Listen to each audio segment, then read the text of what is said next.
And let's go back to the chamber, where Margaret Ritchie is now taking questions. I take such representations seriously, consider them fully, and respond as quickly as the subject matter allows. Where specific targets for response times apply, as in the case of assembly questions, I make every effort to meet them.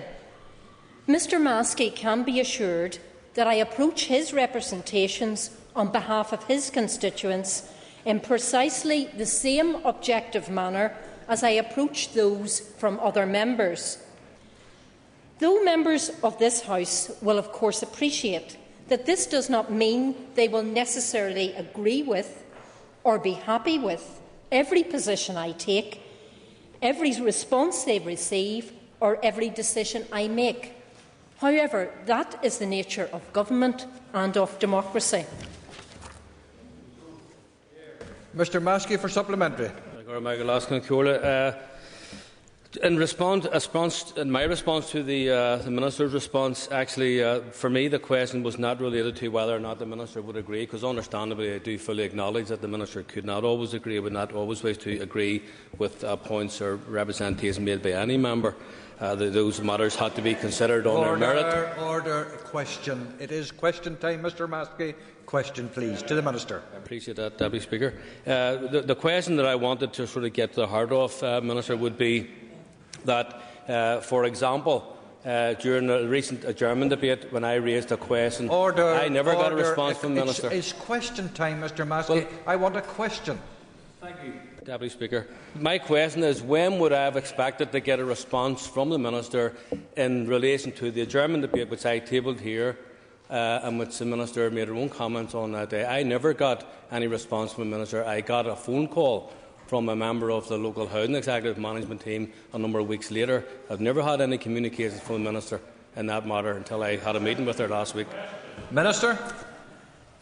Mr Deputy Speaker, methinks Mr Maskey protests too much.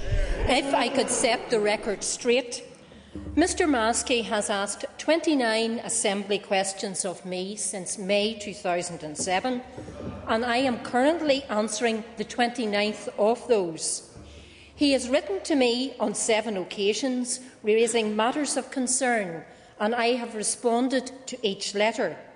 2 of those letters requested meetings with me, and we have met as a result of those on both occasions, the most recent being the 24th of November, when he and I had a dialogue about the issues concerning environmental improvements in the markets. And in fact, subsequent to that, he tabled certain assembly questions, which I have already covered, which dealt with the detail of that particular meeting and the reasons taken for the various matters and the various steps in request of the with special reference, I would say, to environmental improvements. So I think, Mr Deputy Speaker, my answer outlines quite clearly that all the issues that Mr Maskey raised with me have been dealt with. I call Mr John McAllister. Mr McAllister for supplementary. Thank you, Mr Deputy Speaker. Would the Minister agree that we all must respect parliamentary protocols and language, but would she also agree with me that some people's oversensitivity on these matters makes us all look like we live in fantasy and make-believe? Minister.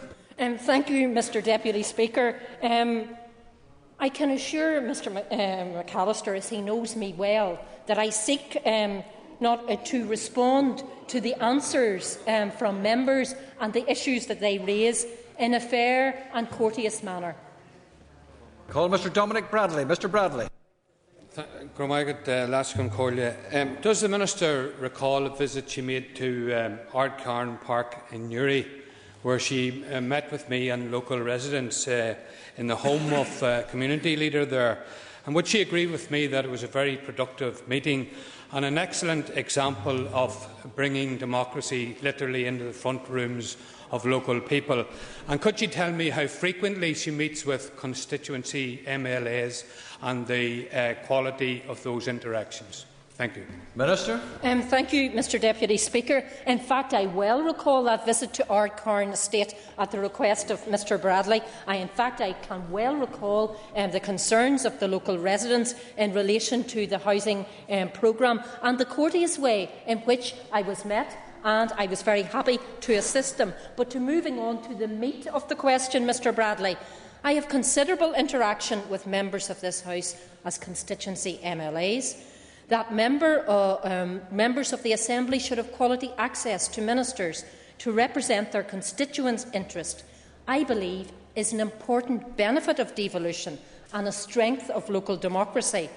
And where members request meetings to discuss constituency issues, my record shows that I am open to engagement and am predisposed to agree a meeting unless there is a clear reason why a meeting would be inappropriate or unproductive. I have met members of this Assembly in their capacity as constituency MLAs in this House, in the department headquarters and out on site visits, as well at many events.